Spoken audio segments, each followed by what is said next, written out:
apa kabar Anda semua? Senang sekali ketemu di hari, hari libur ini. Meskipun kita sekarang kadang-kadang sulit sekali membedakan antara hari libur atau tidak, karena setiap hari adalah hari libur sekarang. Ya, hari libur harusnya kita aktivitas iseng-iseng itu, gambar, melukis, kan itu pentingnya mengisi hari libur dengan seni, gitu. Yang kreatif lah ya pokoknya ya.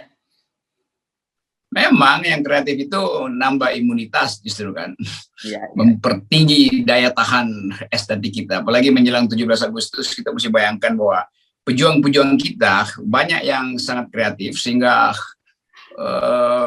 pasang coret-coretan di kereta merdeka atau mati. Sekarang mungkin merdeka atau dungu. Saya ingat sekali ya muralnya Bung Tomo itu ya, yang legend juga dengan tangannya tetap. Iya, itu. Wah, Allahu Akbar, merdeka itu benar-benar itu jadi legend sekali. Nah, tetapi sekarang. Iya, tapi itu 1945. Sekarang 19. Oke, 2021 jadi berbeda. Nah, saya jadi ingat semacam joke waktu itu kan disebutkan bahwa mahasiswa itu takut dengan dosennya, dosen takut dengan dekan dengan rektor, rektor takut dengan presiden, kemudian presiden takut dengan mahasiswa. Sekarang enggak, presiden takutnya dengan mural, gitu, Bung Romi.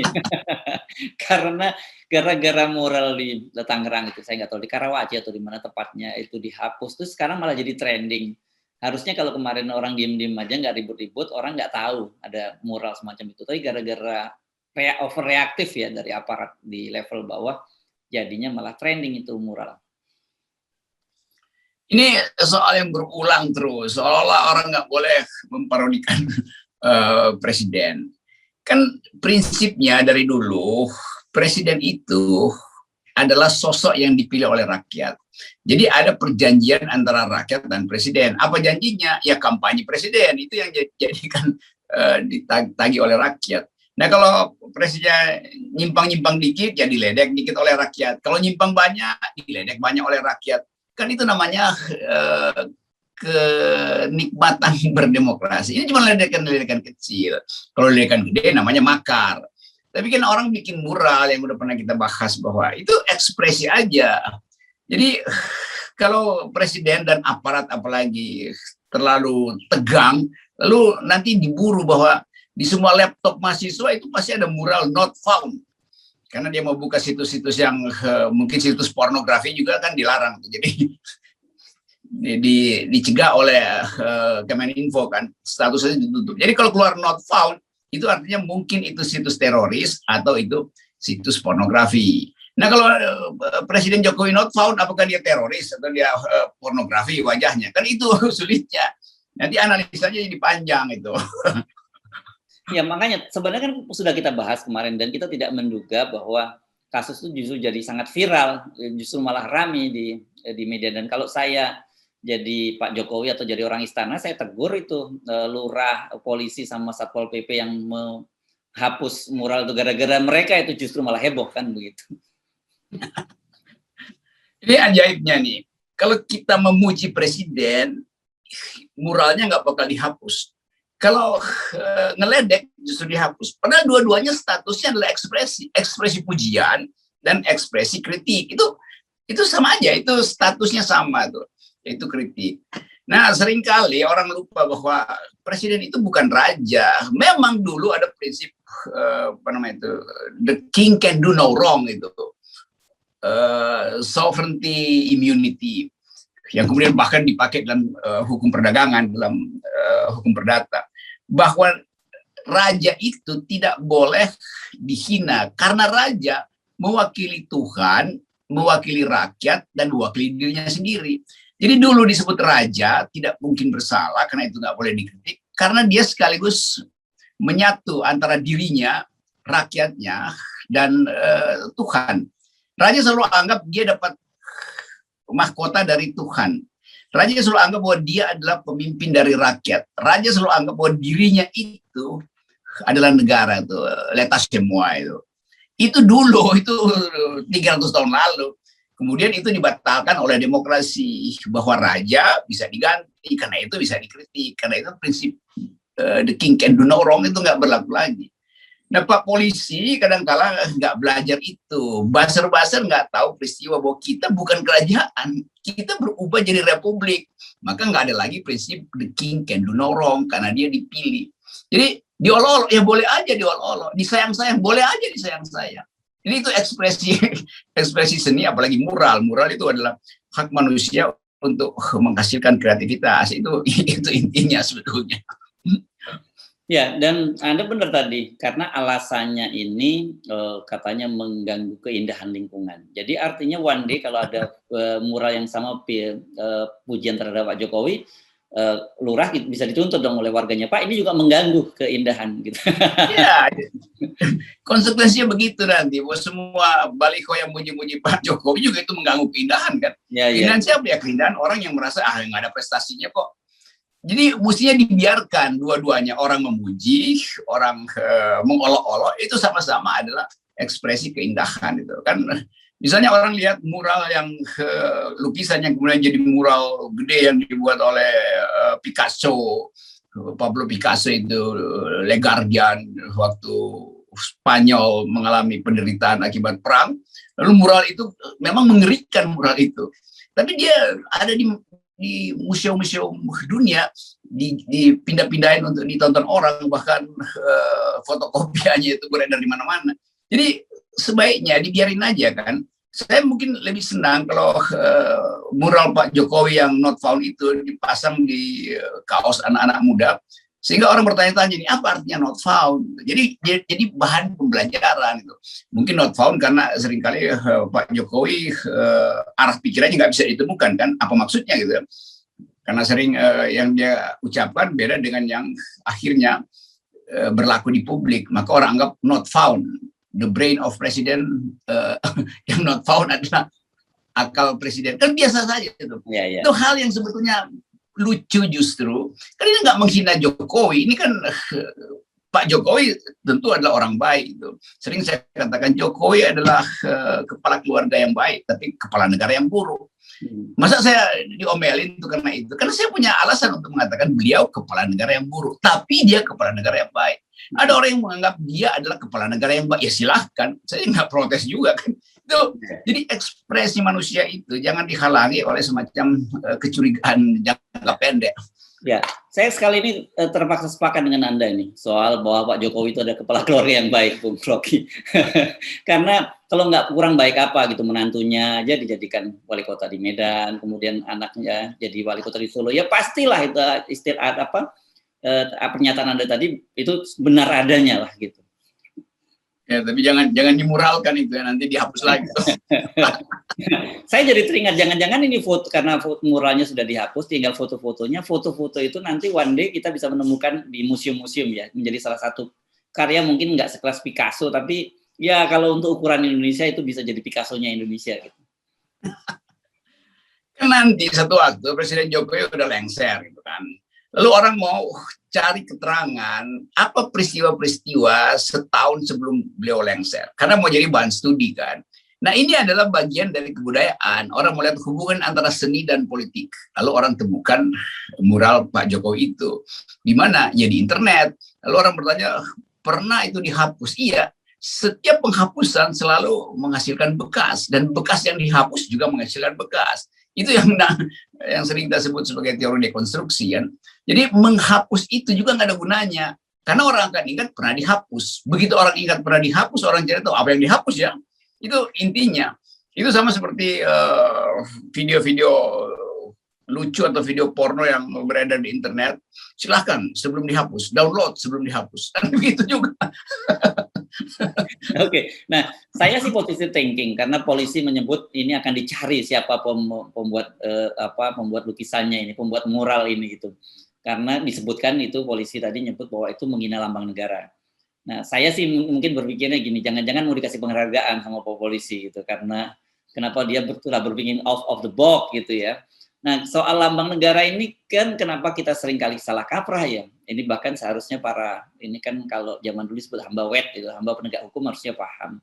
bahwa dalam ini Undang-Undang Dasar kita, konstitusi kita nggak ada presiden disebut sebagai lambang negara, dan itu kan memang disebut penghinaan. Nanti kalau di dalam kalau di masyarakat Kristen kan ada orang dia seolah-olah mau dijadikan orang suci, Pak Jokowi itu kan jadi santo gitu ya. Kalau santo itu kan menunggu meninggal dunia dulu baru jadikan santo kan, ya bukan sekarang ketika masih hidup. Ya, itu kan istilah lambang negara kan sesuatu yang diputuskan oleh undang-undang. Lain kalau ada Pak Presiden bikin perpu sendiri bahwa dirinya adalah lambang negara, itu mungkin kan itu juga ngaco kan. Jadi hal yang sudah diatur di konstitusi, kok usah ditafsirkan macam-macam lah. Bahwa lambang negara itu adalah Garuda Pancasila yang nengoknya ke kanan, di bawahnya ada tulisan Bhinneka Tunggal Ika. Kan itu kan. Ada Garuda Pancasila nengok ke kanan, tulisannya revolusi mental. Nah, itu bukan lambang negara tuh. Jadi begitu-begituan kan. Ada Garuda Pancasila nengok ke kanan, warna merah, polos, itu bukan lambang negara, itu lambang Gerindra tuh. Jadi nggak mungkin kita putuskan sesuatu kalau itu tidak ada dasarnya di konstitusi. Kan itu intinya tuh. Jadi hal yang simpel yang mestinya aparat mengerti. Ini artinya perlu pendidikan wawasan kebangsaan juga nih, buzzer maupun aparatnya. Kan aparat bertindak berlebihkan itu. Saya bisa maafkan. Nah, bukan hanya aparat, Bu Rocky. Kemarin Rektorat UI juga begitu. Rektorat UI juga mempersoalkan meme yang sebagai king of lip service juga alasannya karena menghina lambang negara juga, makanya minta diturunkan juga itu. Kalau Rektorat UI saya sudah tahu itu dungu memang, karena nggak otaknya memang terbalik-balik, nggak komentar-komentar lagi itu. Satu Rektorat UI itu jadi penjilat gitu, sehingga dia nggak ngerti bahwa fungsi universitas artinya menerangkan maksud dari produk budaya justru itu. Jadi terlihat lagi bahwa satu paket dengan aparat mungkin mengambil inisiatif karena merasa ada ketegangan sosial. Jadi ini intinya kalau kita bikin analisa lebih dalam lagi, memang ini bukti bahwa ada ketegangan sosial. Kalau nggak ada ketegangan sosial, mural semacam itu biasa aja. Satu waktu misalnya Pak Jokowi lewat di situ, mungkin dia senyum-senyum. Tapi karena dia sendiri tegang, dia merasa, wah ini bisa dipercepat nih endgame dengan mural itu. Maka dia secara simbolis memberitahu mungkin Pak Mahfud MD, itu kok ada mural saya di situ ya. Mahfud tafsirin lagi bahwa, wah itu berarti kejahatan. Maka Mahfud bikin konversi pers diam-diam, aparat bereaksi. Saya berpikirnya begitu ya. Ini pikiran konspiratif aja. Ya. Saya yang berpikir konspiratif. Ya. Atau sebenarnya gini, saya baru jadi tiba-tiba teringat karena ada bicara begitu. Kemarin kan Pak Jokowi juga bagi-bagi sembako di Grogol itu. Mungkin Pak Jokowi menjawab, saya bilang saya not found. Saya di sini kok di Grogol bagi-bagi sembako kan gitu. Tapi itu artinya Pak Jokowi menyebarkan virus baru kan. Jadi dia akhirnya disebut dia not found, tapi dia terbukti begitu angka DKI menonjol, maka kita mesti bilang itu akibat Pak Jokowi. Nanti orang marah lagi kan, lo kalau Habib Rizik dianggap akibat Habib Rizik, kalau Pak Jokowi dianggap siapa itu? Kan dua-duanya mengumpulkan kerumunan. Jadi bagian-bagian ini yang kita parodikan itu. Kan Anies Baswedan mestinya udah suruh polisi tangkap orang yang menyebabkan kerumunan di Grogol. Cuma disebut tangkap orang yang menyebabkan kerumunan. Kan nggak disebut Pak Presiden kan. Nanti polisi yang bergerak, oh ternyata yang menyebabkan kerumunan itu setelah dicari-cari adalah orang yang namanya Jokowi. Siapa dia? Ya warga negara Indonesia yang berkedudukan di Jakarta, melanggar hukum COVID di Jakarta, sama aja. Jadi polisi jangan cari aja penyebar mural, cari juga penyebar sembako di Grogol, kan sama tuh. Tapi saya berdoa mudah-mudahan tidak muncul klaster Grogol. Ya, karena saya membayangkan betapa akan kesulitan nanti aparat mulai dari kepolisian, jaksa maupun hakim gitu kalau kemudian muncul kasus Grogol. Bagaimana? Karena kan orang akan kembali menuntut kali equality before the law. Bagaimana juga Habib Rizik kena, dia juga harus kena gitu. Mudah-mudahan nggak terjadi itu, Bung Rocky. Kalau saya ingin terjadi itu supaya dibuktikan bahwa Anies tidak bekerja. Ternyata COVID tambah di Jakarta. Nah, baru dilakukan penelitian. Apa penyebab COVID tambah di Jakarta? Oh, ternyata klaster Grogol. Siapa pelaku penyebaran COVID di klaster Grogol? Nah, udah, sera-sera. Nah, tapi satu hal yang saya kira penting kita cermati ya, mengapa kemudian saya tadi menyebutnya Presiden terkesan takut dengan bayangan sendiri gitu ya, dengan mural-mural ini biasa kalau negara demokrasi biasa kan, pernah kita juga singgung bagaimana di Amerika zamannya Trump, ini Biden ini belum aja nih. Zamannya Trump dulu kita bisa lihat itu ada boneka-boneka Trump di tempat-tempat umum yang dipakai untuk sansak hidup, itu tinju-tinju, dan ada juga mural yang ini. Nah, mural ini muralnya Trump. Ya biasa saja, kita nggak pernah dengar ada orang di Amerika yang dipersoalkan karena meninju bonekanya Trump. Biasanya atau buat mural Trump, biasanya Trump malah ledek balik itu di Twitter. Dan sering bener kan tweet war itu dengan para pengecamnya Trump.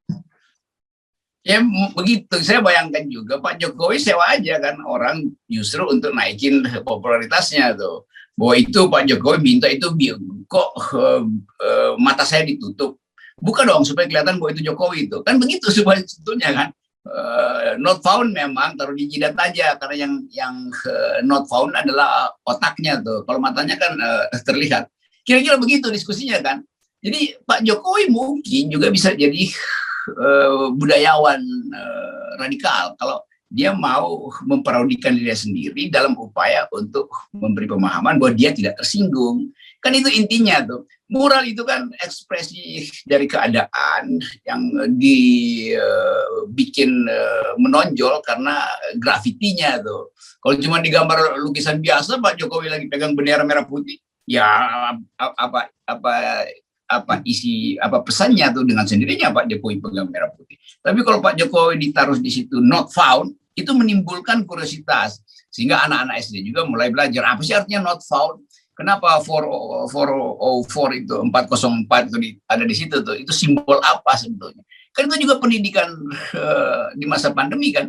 Jadi kita mesti anggap bahwa yang bikin mural itu justru orang yang ingin mendidik bangsa ini untuk mengerti istilah-istilah teknis di dalam internet. Kan begitu aja sebetulnya. Ya, saya jadi juga paham loh dengan ini ada semacam literasi juga buat saya, buat kita ini yang generasi ini imigran digital ya. Kalau kita ini kan generasi imigran digital ya, Bung Rocky ya. Yeah. Hidup dalam dunia analog, lahir di dunia analog, sekarang digital. Nah, anak-anak sekarang yang melakukan protesnya dengan seperti itu. Saya tadinya juga memahami ini, saya nggak sampai terbayang begitu. Kemudian memang itu sering saya setiap kali mencari berita, tidak menemukan link beritanya muncul kemudian not found, ada 404-nya tadi itu. Nah, sekarang tiba-tiba mereka ekspresikan itu, menunjukkan betapa ketika gua butuh sebagai presiden, nggak ada. Gitu kan kira-kira sebenarnya maksudnya gitu. Jadi presidennya tidak ditemukan.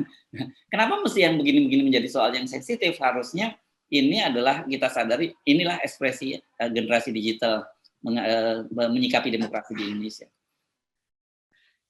Kalau kita perhatikan, orang takut untuk ngomongin NKRI karena nanti kena delik. Maka orang bilang Republik Wakanda tuh. Saya juga dulu nggak ngerti apa itu Wakanda, akhirnya cari tahu, oh itu ternyata negara fiktif di Afrika tuh. Lalu kemudian macam-macam kenyataannya tuh. Sekarang orang misalnya kalau lagi jengkel di negara plus 62, oh ya itu kode internasional. Ini bisa bertambah di negara 404 ada peristiwa dan seterusnya kan. Jadi orang disebut apa kabar 404 not found. Gitu-gitu kan. Jadi ini cuma angka yang kemudian akan membekas di dalam angka ini aslinya jadi angka politis nanti kan. Yang tadinya adalah angka mistik untuk memperlihatkan bahwa 404 itu artinya suatu keadaan di mana ternyata tidak ada itu. Sekarang 404 jadi angka politis bersaing dengan angka lain 212 itu. Nah, tapi BTW saya jadi khawatir nih melihat keadaan Indonesia ini, Bung Rocky. Kan kalau kita selalu menyamarkan soal negeri Wakanda di Afrika. Jangan-jangan karena realitas kita yang semacam ini, tiba-tiba nanti kita mendapati anak-anak generasi digital di Afrika, setiap kali dia mengkritik pemerintahnya akan menyebutkan bahwa di Republik Indonesia. Kan gitu. Jadi, oh ini bukan di Afrika, ini terjadi di Indonesia. Kan sedih juga kalau sampai terjadi semacam itu. Itu namanya globalisasi satira kan. Jadi nanti ini kita harusnya jadi ngaco nih, tapi oke lah. Saya bayangkan nanti menjelang pemilu nanti atau pemilu yang dipercepat, hanya ada dua partai yang bersaing, itu partai 404 dan partai 212. Nah itu jadi, poin kita, biarkan kemerdekaan berpikir itu dihasilkan melalui mural, melalui posisi, melalui tulisan, melalui YouTube. Karena itu yang menyebabkan kita bisa bergembira di dalam keadaan pandemi. Ya. Jadi sekali lagi, Pak Polisi, buzzer-buzzer udahlah, anggap aja ini adalah pelajaran edukasi di masa pandemi. Sehingga orang berupaya untuk membuat simbolisasi-simbolisasi. Ya. Baru sekarang orang mengerti, Mak juga akhirnya WA saya nih, itu 404 apa artinya tuh not found. Gitu kira-kira. Makanya penting saya kira siapa pembuat mural ditemukan, bukan untuk dihukum. Karena kalau sampai kemudian dihukum, saya juga membaca status yang saya kira sebenarnya bercanda tapi serius. Kenapa di Indonesia ini menjadi sangat serius ketika kita turun ke jalan untuk unjuk rasa, kita dikenakan undang-undang kerumunan tadi, COVID. Kemudian kalau kita lalui media sosial, kita kena undang-undang UU ITE. Nah sekarang kita lihat mural dihapus oleh polisi dan pamong praja. Jadi kalau kayak gitu kita mau melakukan protesnya seperti apa lagi? Karena padahal negara kita negara demokrasi kan. Saya lagi nyari nomor telepon baru nih, 404212. Ada nggak ya? Oke, kalau ada viewer yang punya mungkin bisa segera ke kita ya, dikirim ke Instagramnya Bung Rocky Gerung. Ini nomor penting sekarang. Nomor cantik. Nomor cantik itu 4404212. Ya. Jadi kita kembali lagi pada kita lagi berupaya untuk mempersiapkan diri merayakan Indonesia Raya tuh, hari kemerdekaan tuh.